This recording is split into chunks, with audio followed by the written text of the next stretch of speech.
शुक्रिया अदा करता हूँ कि आप सब हजरात ये मजलिस के अंदर आए और यहाँ पर मुझे जो है 2 मिनट बोलने के लिए जो है इजाज़त दी गई।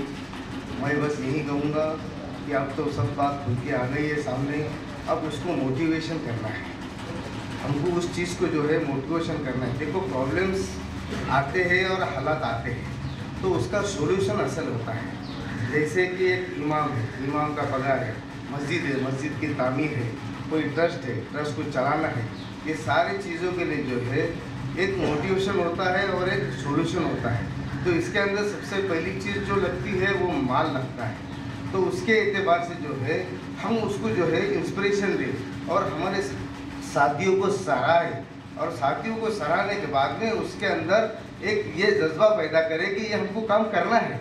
हमारा जो साथी है, हमारे जो मेंबर्स है, ये हमारे भांडवल है, ये हमारे कैपिटल है, हम इनको संभालें। हम इनको संभालेंगे तो ये हमारी ताकत बनेंगे और हमारी ताकत के साथ में ये चलेंगे ताकि जो है हमारा काम भी आसान हो जाएगा।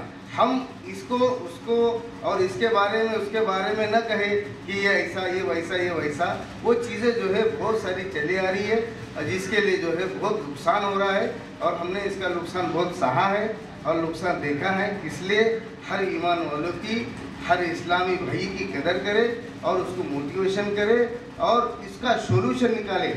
अब ज़्यादा बात नहीं करूँगा, खाली इसका सॉल्यूशन क्या है कि आदमी जो है एक आदमी को टारगेट ना बनाए। एक माल वाला है उसको टारगेट बना देंगे, एक पैसे वाला है उसको टारगेट बना देंगे, नहीं, एक आम आदमी है, एक आम आदमी को जो है टारगेट बना लो, उससे एक बात कर लो और उसके बाद में हर आदमी को ऐसे 10-10 आदमी के लिए है एक चैन बना लो।